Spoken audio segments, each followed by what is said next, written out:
Dakota Robertson. I beg your pardon. It's not Robertson. It's Robinson.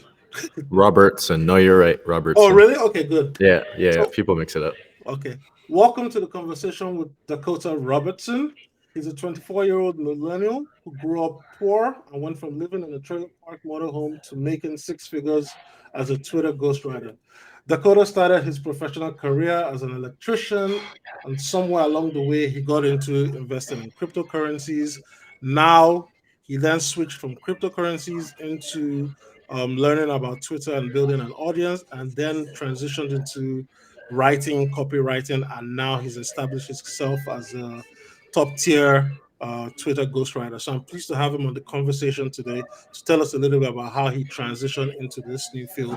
And especially for those of you listening or watching this conversation, if you want to replicate what Dakota is doing in your lives as well, this conversation is going to help you out. So with that said, Dakota, welcome to the conversation.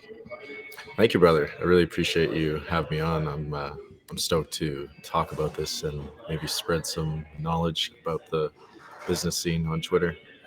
Good. So Dakota, let's start at the very beginning. Talk a little bit about your origin story, if you will, and how you first transitioned into your first professional role as an electrician that we mentioned earlier. Yeah, so I didn't know what I wanted to do out of high school. I just I just knew I just wanted to not be broke, and so the way it worked was my school they had a program where you could kind of graduate high school early if you took a trade. So you could graduate 6 months early, and you get to learn a trade for free. And so it was a good way to kind of set yourself up by like not working a minimum wage job right out the gate. You can kind of get ahead, have some skills, have Where some was this? leverage.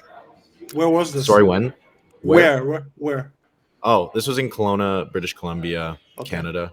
Okay. Yeah, that's where I grew up, was raised. But yeah, my brother went through the program, and so I was like, okay, screw it. I don't know what I want to do. I don't know if I want to go to college or not. I'm just going to go through this program Uh-huh. and learn a skill. So I did. It was a year program. Learned like the basics of being an electrician, so more advanced stuff too. I got certified as an electrician, and my brother, he was an established electrician, so he had connections, and I leveraged those connections to work in the oil and gas industry, because here in Canada you get paid better if you go fly out to uh, in the middle of nowhere and work on The these oil oil and gas rigs and plants. all that stuff. Yeah, exactly. Okay. So I was like, screw it, I'm just gonna make a shit ton of money, just work countless hours and do that. And so yeah, that was kind of like how I transitioned to being an electrician. I So just didn't know what I how wanted long to do. were you in that position, and how much were you making? So if you can put like a dollar term in terms of Yeah, your income. so I wasn't making much at the start. I think it was probably Okay. $18, $19 an hour. But where I made Okay. my money Canadian or was, US? yeah, Canadian. Okay. So where I made my money was I worked so many hours. I was working 12, 14 hours a day. But I would also get overtime. And this was like 84 plus hours a week. So you get overtime after a certain amount of hours. Mhm. Um, and then I wasn't paying for rent and all that because I was staying up in camps, and I wasn't paying for food. So that helped a lot too. But yeah, I just grinded away, and I was on and off for around 2 years doing Okay. electrical because there What was a year? stint. What years? Uh, 2017 to 2019. Okay, so this is not even that long ago. No, yeah, Okay. that's recent. So Yeah, 2 years you yeah, were and I did. working, bouncing around, working overtime, nothing to do. Were these in remote places? So talk a little bit about where exactly you were, because people don't have an idea of how Oh Canadian man, landscape is. man, it's just you think of the most isolated places Mm. in the middle of the woods. You got to drive through the backcountry for a few hours to get to these sites. You got to Hmm. fly to another province, and the province is like a state for those Hmm. listening to the states.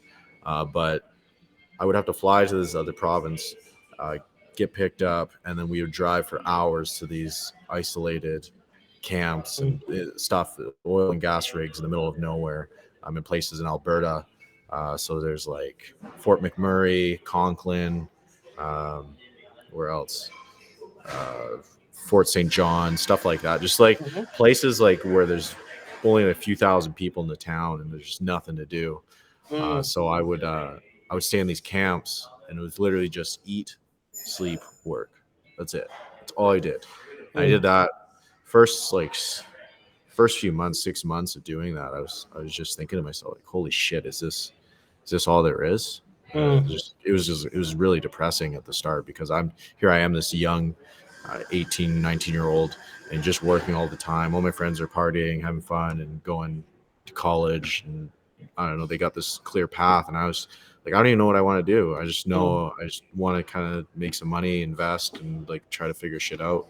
And it got to a point like in the first 6 months, I remember I was knee high in mud because it was mm, like springtime or something, and it was just literally knee high in mud, just walking around this oil and gas industry or plant, and I was just like, holy shit! I would literally sit in the outhouses, and I wouldn't even go to the bathroom. I would just sit there because I just needed a break, and I would just like, I was on the brink of depression, and I mm, remember I would listen to those podcasts like Jordan Harbinger and stuff, like a self improvement podcast, and he just mentioned how traveling was one of the best things he ever did in his life, how he went to Vietnam and all that.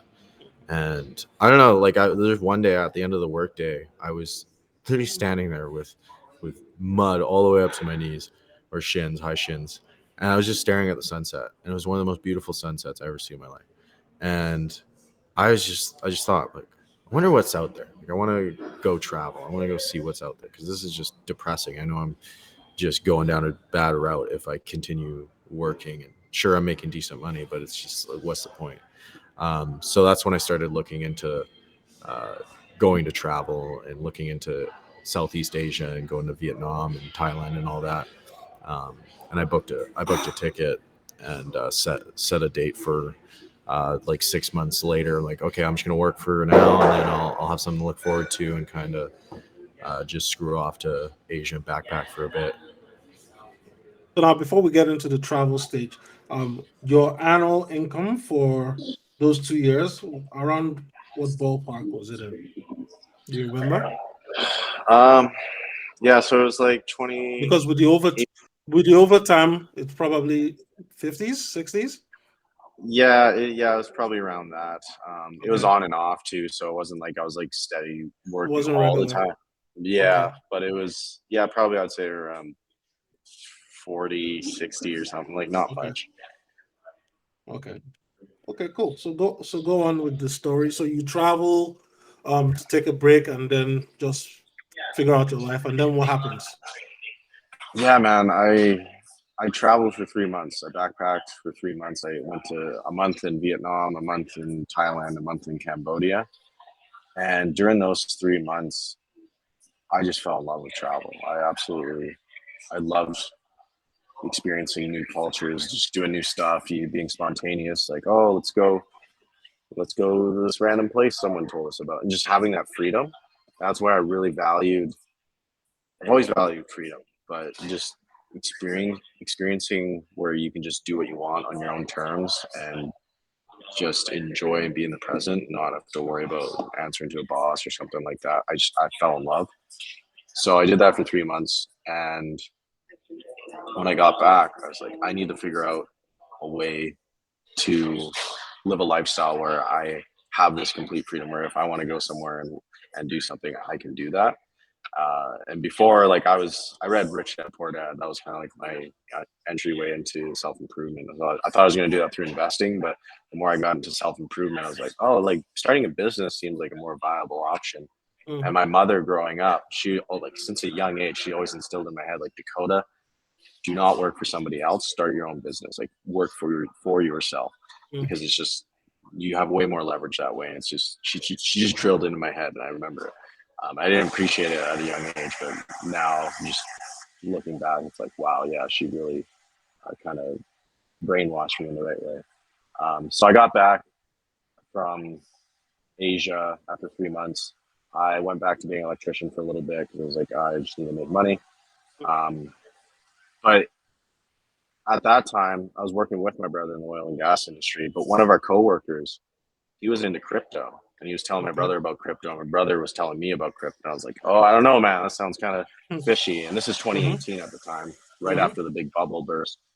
And I was like, oh, fuck, like, watch out for that stuff. It might be a scam. But I'm very open with my personality. So I started looking into it the more they started talking. I was like, okay, let me just check this stuff out. And the more they talked about it, the more I realized, oh shit, like this is actually crazy stuff. Like you got some really intelligent people talking about this and just seeing where the global landscape was going. It's like, oh, Mhm. crypto is going to be huge. And so I just started investing. I was investing all my paychecks into crypto in 2018. And I was like, holy shit, like this is going to be the biggest thing ever. And I mean, everyone else was buying lifted trucks and all this stuff for boats and all that. I was just putting my magic internet money. People thought it was fucking crazy. Like, Mm. especially because for 2 years straight, I just kept putting money, like tens of thousands of dollars into this stuff. Basically, And it just kept all the going. money you were making without spending it. Yeah. Okay. Yeah, exactly. And people thought I was crazy. And it just kept going down and down. I was like, well, it's on sale. I'm going to put more in. And I was just full. I'm like, I'm either going to be dead broke or I'm going to be a fucking millionaire and just ride this thing up. And since I had no kids or stuff like that, I was in my 20s or early or late teens, early 20s. I just said, screw it. Like I got like minimal What else are you downside. going to do? Like, Yeah. yeah, screw it. Like, well, whatever. Uh, so I did that for 2 3 years, which led to me getting into business because to keep up to date with crypto news, I mean, it's all on Twitter. Mhm. So I had a Twitter account for a good 2 years, and I would keep up to date with all the news on there. And one day in 2020, September of 2020, So hold on a second. uh, So yeah, sorry, we have you coming back from Thailand, right? So you go back, you're still yeah, working in the oil rigs, and then you started investing in crypto around when you yeah, started, right? So yeah, around when you started working as an electrician. So between let's say 2019 and 2020, did you transition out of being an electrician? yeah. Okay, So I was electrician for a little bit. Once I got back from wait till the Asia, market. Yeah. probably like another 6 months. I just got fed Okay. up with it, Okay. and I just said, screw this. I actually went through a whole bunch of jobs. Hmm. Um, I was a delivery driver. I tried being a server. I actually got my medic license. I took a 2 week course and became a medic in the oil and gas industry. Okay. And my thought process behind that was, okay, what's a job I can do where I can get paid and then do nothing? And while I'm doing nothing, I can study business and Forex trading or whatever I wanted to learn, investing and all that stuff, and just read Hmm. books. So I was like, oh, a medic in the oil and gas industry because people aren't getting hurt all the time. You just sit in a truck and you get paid. So I became a medic for like a good 7 months or something. Okay. That was funny, and I also became a security guard for like the oil and gas industry and stuff like that. I Basically, just we're kind of just found trying like, anything. yeah, exactly. Yeah, I Okay. hated it all. Well, I didn't hate it, Yeah. but I was just miserable at it all because it wasn't fulfilling to me. Hmm. So I rotated a bunch of jobs in the meantime. Okay. So we get to 2020. This is before or during the pandemic. You've left the remote areas where the oil rig is. You're back in the city, right? And then what's Yeah, happening? yeah. I was actually I didn't know what I wanted to do with my life at that point. I was like trying like little side hustles, like flipping iPhones, selling on eBay, and all that, but it just didn't stick with me. But I was actually going to college for my second year in 2020 because I was like, well, college is gonna be my backup plan. Like usually for people, it's their number one choice. So this Hmm. was my backup plan. It's like, hey, I'm gonna go to college in the meantime while I figure things out because I don't know like what I want to do. So I was going to college to be a high school English and psychology teacher, Okay. and yeah, I was in my second year for that. Um, and yeah, that's when I was kind of like on Twitter because I was still keeping up to date with crypto and all that. And I was scrolling one day and I came across someone promoting a course, a Twitter growth course. And I was like, what the hell, a Twitter growth course? Like, this is weird. It's like $40. So I checked it out. I was looking at it. I was, that's that's interesting. I've never thought of growing on Twitter. So I said, screw it. Let's like I literally have it in a journal. I remember it's like bought a Twitter growth guide today. Don't know where it's gonna lead me, but like screw it, let's find out. So I bought it for $40, and yeah, I went through it all in a few hours, and I was like, oh, this just seems doable. Just write some tweets and grow your account, and voila. Like I don't know where this is gonna go, but let's find out. So yeah, I followed that course. Super generic content. Just back in the day, it was like you can just tweet stuff and you grow like decent, and there's nothing like super advanced. There wasn't a big scene, and yeah, so I tweeted for 3 months, only grew to 750 followers. Okay. And I was like, oh shit, I'm not growing that fast. Whatever. And then this account I see comes across on Twitter one day, grows to like 1,000 followers in 30 days. I'm like, holy shit, like how is this guy growing so fast? He's obviously doing something I'm not. So actually I hopped on a few calls with him, and he was a copywriting account. And he was telling me like, oh, he tried tweeting generic stuff and the platitudes and the philosophy stuff back like a year ago, and it just wasn't working for him either, because that's what I was kind of doing, just tweeting whatever, self-improvement. And he said he started studying copywriting, and he started tweeting about copywriting on the timeline, and that's when he started to grow like crazy because he was giving value. So I've always been a natural writer, like decently. I was excelled. That was like my number one thing I excelled at. I just didn't enjoy it in school because just writing about stupid shit.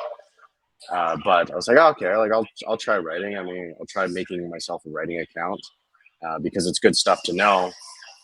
Because I was learning web design at the time too on the side. I was like, oh, this will match well with creating websites.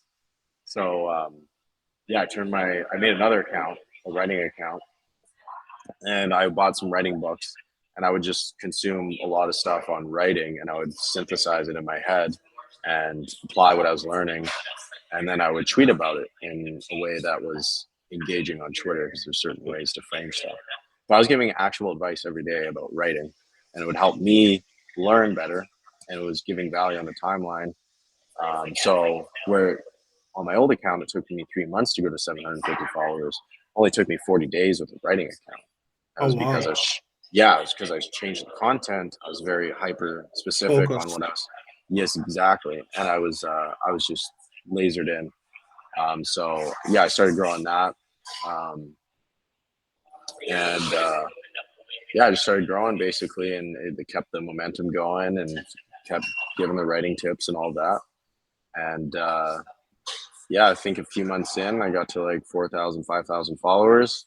It's like, okay, great. I got this account going. I was like, how am I going to monetize this? Okay. So I went to someone that I've been talking to, someone I looked up to, still look up to, a big account. It was Dan Coe on Twitter. And I really vibed with him. But yeah, I hopped on a call with him one day just to kind of inquire about his coaching programs. I mean, he had some kind of coaching program. And yeah, basically I hired him as a coach. I did not intend to. But I was on the sales call. I was like, I just really like this guy. I want to pay him money just to like help me like figure out how to monetize my Twitter. So I paid him like $8,000 or $6,000 or whatever. And you were still doing the odd jobs, or you were in college? No, sorry. So in December of 2020, this was like 3 months into my Twitter journey. Man, the stuff they were teaching in college was stupid, because I was going for an arts degree, and I was going for what degree? An arts degree. Arts degree, okay. Yeah, because I didn't want to go science route. But yeah, I was going for an English degree, and man, I was in one of my classes that they're forced to put you in to get your degree, and the professor, she had a slide up, and she was telling everybody, okay, I'm going to go around the class. This is like first day. I'm going to go around the class. I'm going to I want you guys to mime a weather system that you're feeling today that represents you. And that's when I knew, oh, college is a fucking scam. Like, at least an arts degree, man.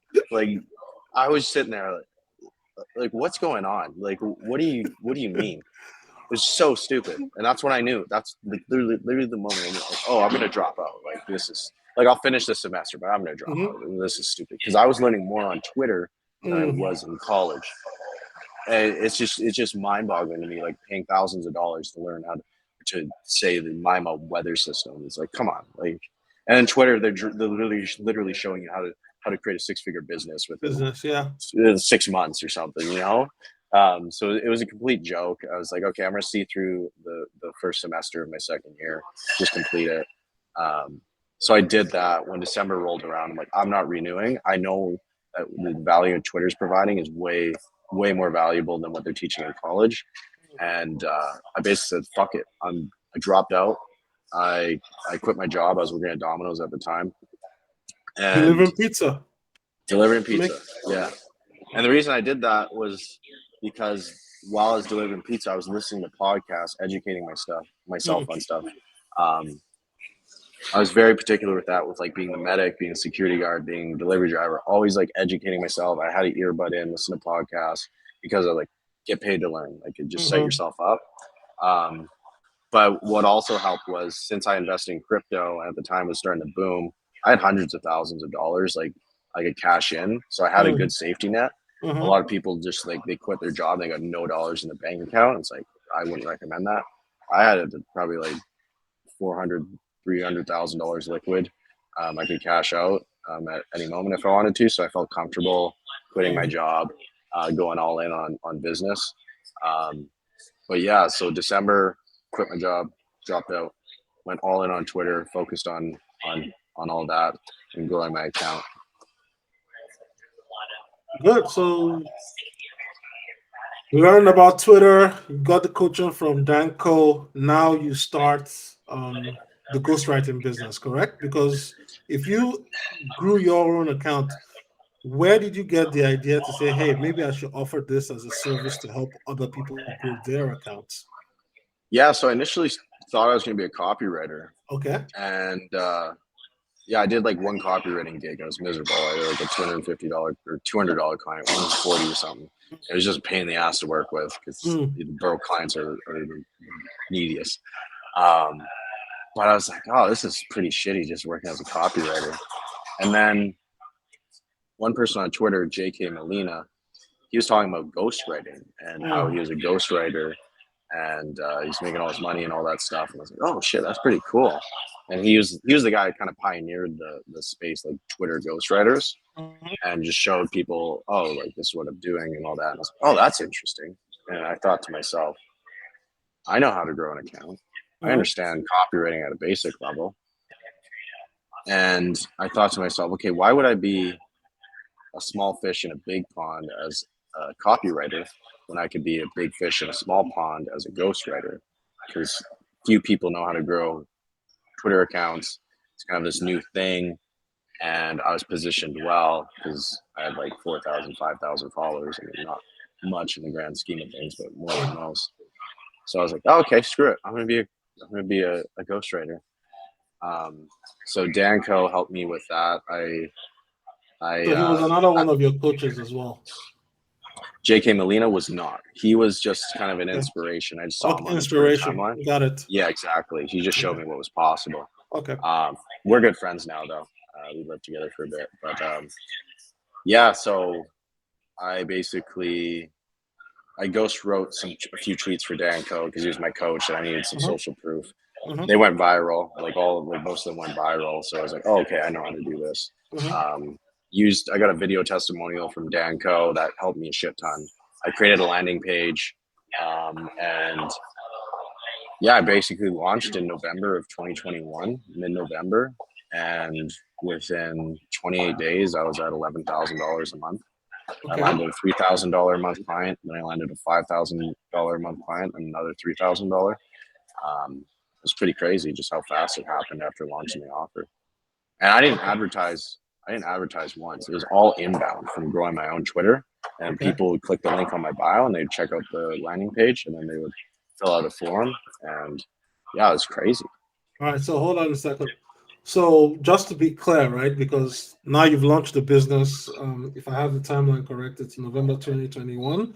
And your first client is inbound. You didn't reach out. You didn't get any clients. What about your subsequent? So how did you start getting clients beyond the inbound people coming to reach out to you because they've seen the social proof and they can see what you can do visibly with all the testimonials you already had from working with Danco and stuff?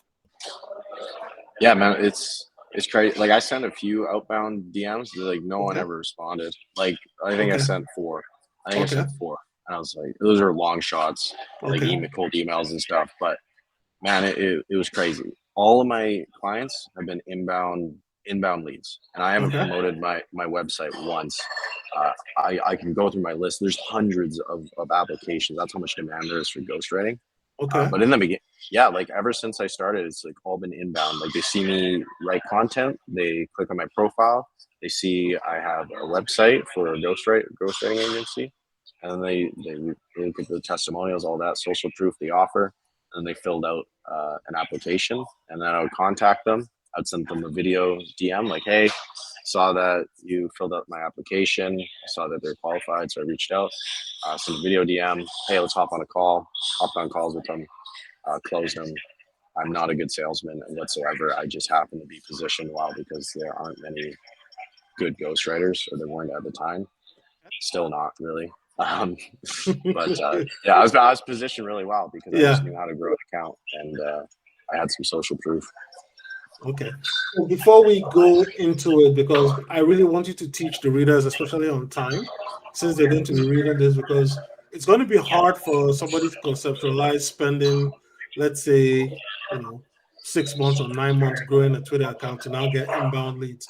So if you can just maybe take a second and think through it and say, okay, if you're starting out and you want to be a ghostwriter as well, whether it's on Twitter, because I think the skills are transferable if I'm understanding you correctly, and you can do this on LinkedIn or maybe even on Instagram because people love different platforms, right? So Yeah. if you want to be a ghostwriter, the first thing Dakota is saying, hey, you must have social proof. You must prove you can do it to people and show it to them.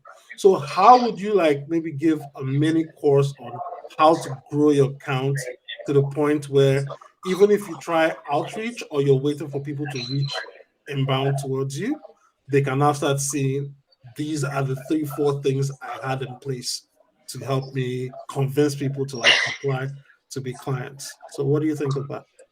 Yeah, so the first thing, this unsexy answer is you should learn to grow your own account first. Okay. Because I mean, there's so many people that have ghostwriter in their bio and they have 120 followers. It's like having a fat personal trainer. Like, Mm, I'm sure you could probably get clients, but it's going to be a lot more hard. difficult. So Yeah. you got to learn how to grow your own account first. And the way I would just uh, quick few tips is like pick an actionable skill that people care about and that you're interested in. Mhm. Give actionable advice every day on the timeline. Tweet every day, and comment a shit ton in the beginning on other accounts that have the audience you want. Share your personal story, any transformations, your insights on stuff. Show your personality, um, and basically write threads, and you'll grow your account. Um, so that's like number one. So know how to grow your own account first, because if you go to grow someone else, you're just not going to know how to do it really. Mhm. And then for landing clients, I mean, if you don't want to, like, if you don't have a huge following to get inbound leads, what you can do is you can go to maybe an influencer or someone that has a decent following and write a thread for them, or some tweets and stuff, and be like, hey man, I wrote you some threads and some tweets, free for you to use. All I ask in return, if it gets good results, just give me a testimonial or some kind of like social proof, or Mhm. use it as a case study. And usually if you write good threads and reach out to people and say, hey, here's it for free, I mean, they're getting free content where they can use Content, to yeah. grow their followers and stuff. So like, why wouldn't they? And all they got to do is give a testimonial. So if you can find someone that has some influence in the space, and like a decent name, someone with like 10,000, 20,000 followers, and do Mhm. that for them, that's huge, because you're just getting that your authority out there. You're showing like, oh, I can grow accounts. This is the results and all that. And then use that later on in like a landing page or a message where you're like, hey, I did this for this guy. Do you want me to do something similar for you? Um, so that's one great way I would recommend. Also, if you want to land clients, you could even do a performance-based model in the beginning for somebody to like, hey, like I'll get you 1,000 followers in 30 days, or you don't pay Or you could do like, I'll get you, pay me 25, 50 cents per follower I get you. That way you're just anything where it minimizes the risk Mm-hmm. for the client, because that's like one of the biggest fears, like, oh, I pay you $2,000 and you get me only 24 followers. Like, it's like, oh, damn. Like, that's like, that legit happened to a client of mine. He came to me after that. He's like, yeah, I only got 24 followers. I paid this guy 20 or $2,000. It's like, damn, like, that's crazy. So you want to find anything where you can minimize risk and kind of align incentives or show social proof. Mm-hmm. Uh, Also, giving video DMs, because you think about how many DMs a lot of these established people are getting for ghostwriting or copywriting or whatever. Mm. And it's all just like copy pasted scripts and all of that. But if you come into their DMs with a video, like, hey, hey Dakota, love what you're doing with your company there. I'm just wondering if, hey, I got this result for Joe Schmo and gained him 1,000 followers in 15 days. Are you perhaps looking to do something similar for your account? And then kind of establish some more relatability, because they're seeing your face, they're seeing it's not just some copy pasted message. You stand out because it's a pattern disrupt. No one sends videos, so that's another great way to kind of stand out from everybody else. The main thing is social proof. Like, you need to get social proof, and Social that either proof. comes from growing your own account or kind of getting some testimonials from other people you've done cheap or free work for. Mm-hmm. Highly recommend. Okay, very good, very good. So now we get to the all-important question, which is, why do people want to grow their Twitter following? So what's the benefit of getting, 1,000 followers, 10,000, whatever it is? Yeah, so this is the best way I could frame it. Like, people want it for different reasons. Okay. For myself, there's a whole bunch of reasons. So I don't even know how many impressions I'm doing right now, but I have 100 at the time of recording. I have 144,000 followers on Twitter. Mm-hmm. So the amount of I'm getting hundreds, millions of impressions every month. This is all for free, just for creating content. So to get those kind of impressions, usually, I don't know, like Facebook, I don't know what the exact numbers are, but you to get the traffic I'm getting, you have to pay tens of thousands of dollars every month. Good. I'm getting it for free. Also, I'm warming people up to who I am because they're getting to know me. They're my followers. They trust me. They like me. They just kind of have that relationship with me. So I'm warming up my leads. Like, say someone just starts following me 2 months later, like, oh, I like Dakota, I'm gonna buy from him. Opposed to if you run ads, those people don't know you. Mm-hmm. And you're not warming them up because it's just like just shoving in their face like one time or whatever. And it's just harder to convert people. Opposed to if you have an audience, you can convert people way better. Also, is social proof. If you see someone with 144,000 followers, they DM you, you're probably going to respond because, oh, this guy's got all these followers and all that. Mm-hmm. So there's that benefit too. And I mean, branding. So why do you pay $100 for a t-shirt at Nike opposed to $10 at Walmart? I mean, Nike's built up this brand. They're like premium. You like and trust them. You want to be associated with them. So if someone comes to me for some like Twitter consulting or something, they're going to pay a premium because they know, like, and trust my brand, and I built up that relationship. So those are some benefits, like right off the top of the head. Connections, business connections. I mean, if you're known, you have a network, and you're expanding your network all the time, you're getting introduced to new people. You're just more valuable because you have that influence. So that now I have an audience. Man, I'm hopping on calls with like 8-figure entrepreneurs and all these like big name influencers and stuff, and it's because I have these accounts, these assets, and this influence. So it kind of raises my status and my value and what I can provide to them. So they want to hop on these calls and they want to talk and all that. I wouldn't have that if I didn't have this social media following. Yeah. But yeah, a lot of it, like I sell status pretty much. I like to frame it as that. Like, I'm selling to 8-figure, 7-figure entrepreneurs, influencers, and all that. And at that point, they have all the like the money and stuff like that. They just want more followers. They're playing a different status game. So that's kind of what I get people like. I'm gonna get you more business connections. I'm gonna raise your authority. All of that, and then sorry, and like the biggest one with growing an account is you make a shit ton of money. Like that's like if you sell a course, you can make a shit ton of money. You sell a cohort, you sell coaching, sell anything. I mean, I put up 4 tweets a day typically.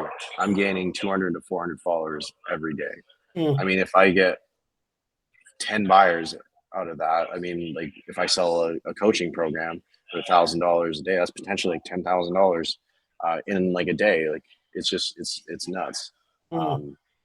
So it's and then over time it just compounds. You get, dude, to make like when I was first starting out growing 0 to 1,000 followers, I'd be happy if I got 10 followers in a day. Now I like 200 to 400 followers a day. You know, like that's 200 on the low end now. So it's nuts what it compounds into. So I want And in terms of like growing a large following versus getting verified, which is the more sought after one from working with so many clients? Because some people say, hey, I have the status of blue check or verified on Twitter. You're saying, hey, blue check doesn't mean anything. 150,000 people following you, you can make money. So what's the answer between the two? Oh, following for sure. Following. Like people, I mean, blue check definitely helps, but Yeah. if you have a big following, I mean, that's just so much more powerful. Because sure, it's cool to have a blue check, but I mean, if only 1,000 people see you have a blue check, like no one really cares. Yeah, I mean, doesn't make money. People see you have 500,000 followers, like, oh, like this guy's got influence, and sure, he doesn't have a blue check or whatever. Definitely a following because just all the benefits that come with that. If you can get both, though, now you're cooking with gas. So the goal for many of your clients, hey, get a large following, monetize, get influence, get status, be able to be an authority, to have your words carry some weight and some heft. If you get the check or blue tick or whatever it is, that's an even icing on the cake. And now you can monetize that asset, right? You now have a social following that is actually useful for something, whether you want to, persuade people to either take an action by buying a course or to drive them to anything else you desire, correct? Yeah, exactly. Yeah. Okay. So now, I assume you've been doing this for, the past 1 year. Based on the timeline I have here, it's November 2021 was when you got started. We're getting close to 1 year. And then you started all by yourself. Now you have an agency, if I'm not mistaken. Yes or no? Why did you decide to pivot into becoming an agency versus just like one guy doing the work and getting paid to do it? Basically to scale. And so the way I did this pretty early on was like, I don't want to write all day. Like I want to grow my own account and kind of increase my own influence and all that. And sure, like I'll write for my clients and stuff, but it's like the way I'm always thinking, like, how can I optimize this? How can I do as little work as possible but still deliver quality? And the way I thought about it was, okay, I know how to grow an account. Why don't I just create frameworks and have people replicate those frameworks, have them follow that, produce the work, and then I can take on more clients, I can make more money, I can work less, and just basically scale this thing. And I did that like a month in. Not even. I was like, oh yeah, screw this. I'm not writing all this. So basically, I hired on thread writers and all of that. I still wrote all the tweets, but I gave feedback to the writers, like, hey, write like this. This gave me feedback and all of that. I got way more serious about it probably like 6 months in.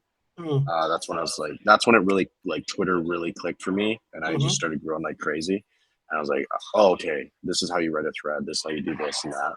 And I got deep on my frameworks and made videos and all of that, and broke down stuff for people to replicate that I hired on.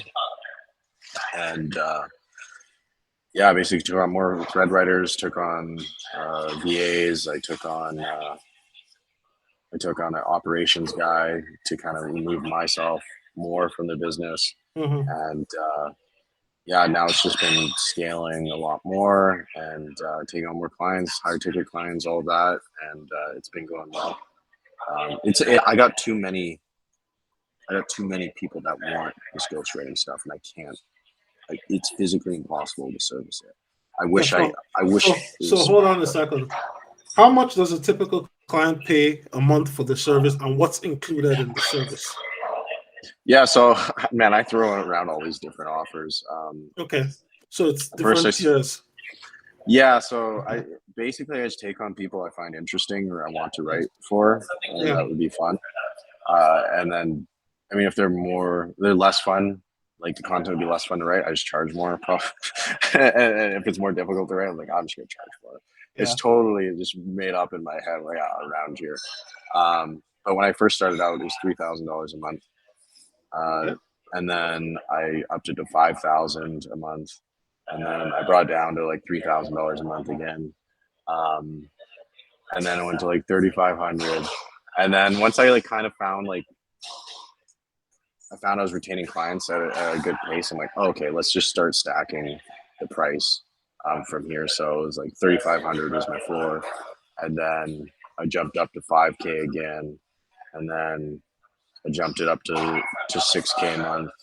Um, right now, it's I charge between like 6,600 to 7K a month Say that for again. clients. I charge between 6,600 to 7K a month for clients. There's actually, sorry, that's a lie. I charged two clients that I really wanted to work with. That'd be fun to work with. Charge them Mm-hmm. 5,400 and 5,200, just because they're easy to work with and they're Yeah. just no stress. But yeah, typically like 6,600 a month, 7K a Okay. month. Oh wow. I've upsold people. Like that's just Twitter. I've upsold people to Instagram as well. I was charging $12,000 a month. One guy, another guy 11,300 a month. So yeah, it's crazy. Oh yeah, and then I've done offers where it's I told a guy.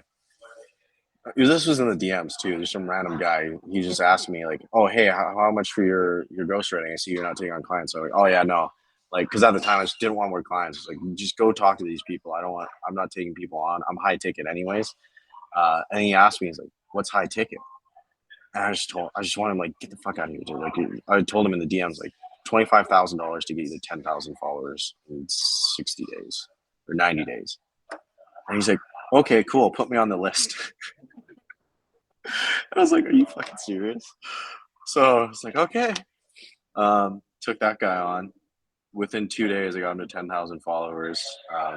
And then I was like, I want to see how far I can take this. So I just kept Wait, so working. hold on a second. Just let me get this right.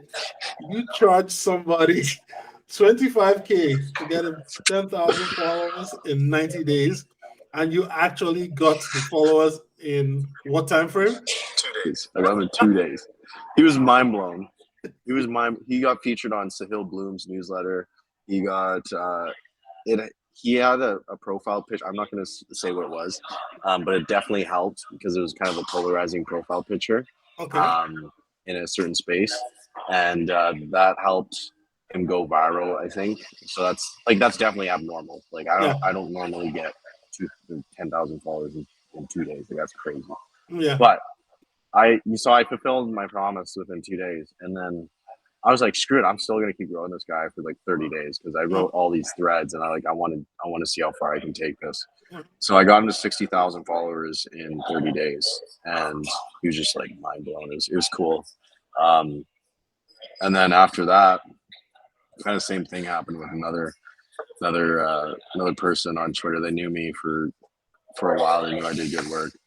And I just didn't want to take more clients on at the time. But they want to hop on a call, just inquire about the service. Like, I'll just help you for free. I'll just tell you what to do, and you just do it. Okay. I hopped on a call with them, and yeah, they were asking me like, okay, so like, blah blah blah. We're looking to do this. We're looking to grow our account. I'm like, oh, okay, perfect. You just need to do these steps. Blah blah blah. I just listed it out, laid out the game plan, and like, don't hire me. Like, you don't need me. Like, whatever. And they're like, okay. but if we wanted to, like, how much would you charge? At this point, again, I'm like, I don't want to take more clients. So like, okay, $35,000 to get you to I think it's 60,000 followers in 60 days. Because this is the point where I was like, oh, I just did it for this other guy. Like this stuff's easy. And they're like, okay, cool. So they got off the call. Within an hour, they're like, yeah, we want to hire you. Like, send us an invoice. So I was like, God damn it. So I sent them an invoice for 10,000 as a down payment. And yeah, basically just drew their account. So yeah, like I've done all kinds of offers. I kind of like those offers better because there's, I don't know, you just like bang out a shit ton of content and then just like blast out a timeline. But if you're doing month to month, you kind of gotta just do a little bit of content and then see how, if they like the result and they renew. Okay, let's keep like creating the content, keep renewing. But if you just blast it all out, it's kind of fun to see, you know, and just grow them really fast, get good results and all of that. Yeah. But yeah. So that means you're dude, with the crazy offers you're having, your revenue per month is not like typical, right? So what's your average? If you could normalize what you make, like let's call it on an average basis, because I do have your financials that you sent me earlier, but when you think about it and you normalize it yourself, what do you think is normal that you bring in every month from Trader Ghostwriting? Yeah. So right now I'm probably at $40,000 a month. Okay. That's revenue, so that's not profit. Probably like Of course. 20K profit or something. Yeah, because you have people working for you and doing the work. Yeah. Yeah, mainly I value my time more than anything, so I'm okay with like paying people just to like to do the work. Yeah. just do it all. Yeah, I could be making probably like $30,000 profit, but I'd just rather just pay people because there's bigger fish to fry for me with my audience where I can do other stuff. Okay. But yeah. So now what's the dude, I know you're still in the middle of this and this is still it's a crazy ride for 1 year, right? Yeah. This is not typical. You probably hear this type of internet high growth business maybe back in like 08, 09 when everything was still brand new. Like when Facebook you could get like thousands and thousands of leads for a couple dollars. So this is still like a new growth engine. So what's like the next 2 years looking, if you can look into the future as much as you can? Man, well, the time of recording, Elon just bought Twitter the other day. And if I'm not mistaken, he says he wants to turn this into WeChat. WeChat's in China is like the biggest, like, all-encompassing social media. Yeah. So you think about the people that have their following built now. They got their stake. They got their stake in the land. Yeah. You think, and you look at Elon's record in the past. This guy knows how to grow companies, and he knows how to follow through on the direction he wants to take. So I was already bullish on Twitter. I'm very, very bullish on Twitter now that Elon has taken over. I know it's going to attract a lot of people because of the influence he has. And then just look at what is he going to be able to build within it with the infrastructure of Twitter, what's already here, what he's going to turn it into. He wants to turn it into WeChat. If this thing turns into WeChat, this is going to be the biggest social media out there, and it's going to engulf pretty much everything. So, man, the next 2 years, I think it's going to be crazy, like absolutely insane with the growth Twitter's going to take. Maybe short term, it might like pull back a little bit as they figure out dial things in. But I think the people that are well established on Twitter are just going to rock it up even more and profit immensely. For myself, right now, I'm transitioning to a done with you offer opposed to a done for you, where I grow your account for you. I want to do it where I do it with you, so more of a consulting role, where I hop on group calls with people, coaches, and consultants, and I can hop on some calls every week and give feedback to people, give them the roadmap on what to do, and then help them execute on it. Because it's way more scalable for me because I'm not trading time for money as much, and it's more fulfilling for me because I like the teacher role. Like I mentioned before, I was going to go. Exactly. Yeah. So it's funny because I was going to college to be a high school English and psychology teacher, and now that's what I am based unofficially, is like I'm teaching people psychology behind writing and building an audience and all of that stuff. so it's way more fulfilling for me to take that role on. So yeah, right now I just basically I hired my man Joey to take over my role as like the manager at my agency, and we've been doing that for the past 3 months. It's been going well. So I want him to like keep taking things over, all of that.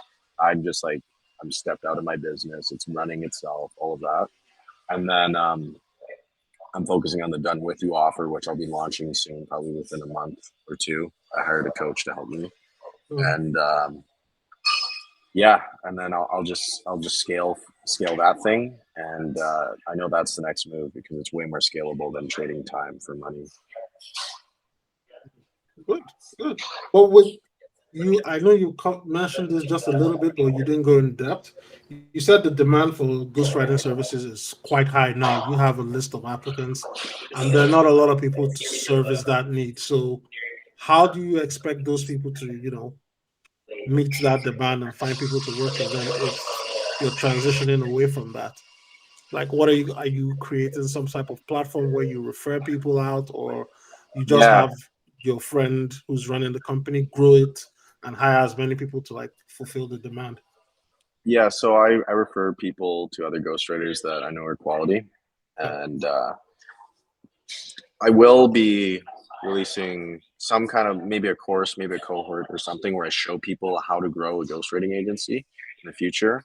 Mm. But basically, I'm focused on the done with you offer right Yeah. now, and then from there, I'll create some kind of curriculum showing people how to grow their own Twitter account, and be like, great, now that you know how to grow your own Twitter account, you want to do it for other people, you want to monetize this, and then kind of like upsell them to that, and just give them all my systems, give them all my frameworks, show them how to do all that stuff. Kind of basically just kind of revolutionize the industry in a sense. I mean, it sounds kind of crazy, but I mean, there's no good content out there showing people how to do this stuff.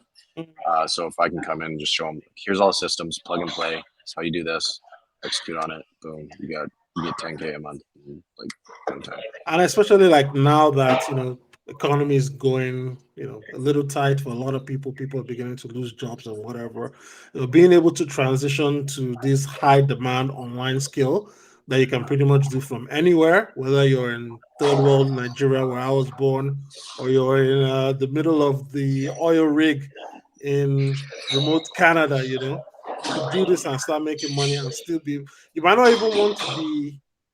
um I know not everybody wants to go and be like, hey, let me grow to 100,000. But this might Yeah. just be something where you can work.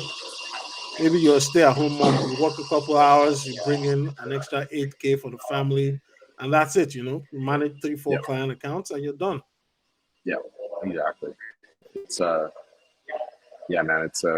It's revolutionary. Just the way I'm so happy a lot of people are realizing there's way more opportunities out there than just going to college in the traditional way. Yeah. If you learn a skill from people that have done what you want to do and you just take action on it, then you can change your life within a year. I know I did. Mm. It's been super impactful for me. And yeah, it means a lot to me to kind of show other people how to do this stuff and kind of get them to quit the jobs that they just feel dead inside at. It's just, yeah, it's cool. Nice. Well, my friend, I think this is a very illuminating conversation, and I'm glad you were able to come to share.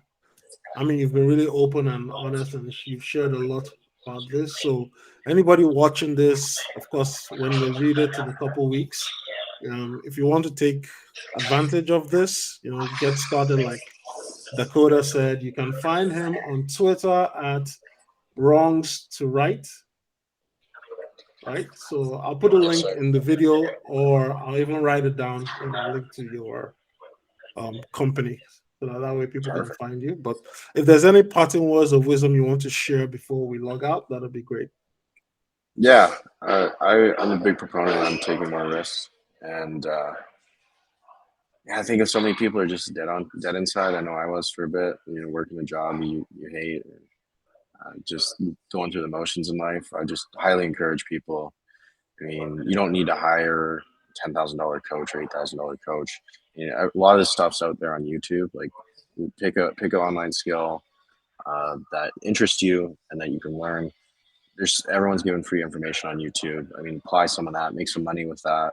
And just like Google stuff. I mean, if you don't know how to do something, Google it or YouTube it. There's people showing you step by step on how to do this stuff. Make some money from that, and then once you make some money, maybe invest in a coach just to kind of speed up your process.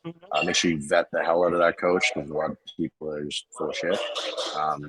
But man, yeah, just like if you're consistent with it for a year, 2 years, I promise you, like you'll change your life. You'll be in a whole new situation. So I just, for people that want to change the situation, just highly encourage you to just take action. Say screw it. I mean, be consistent with it. Maybe give up partying for a bit and go all in. But yeah, it's definitely worth it. It's a fun ride, and the people you meet along the way is very meaningful. And yeah, appreciate you guys' time and attention. And yeah. Awesome. Well, thanks a lot for sharing your story, man. I appreciate you taking the time to do this. It's been a pleasure. Yeah, thank you. Appreciate So, it. 1 second. End of recording. Okay.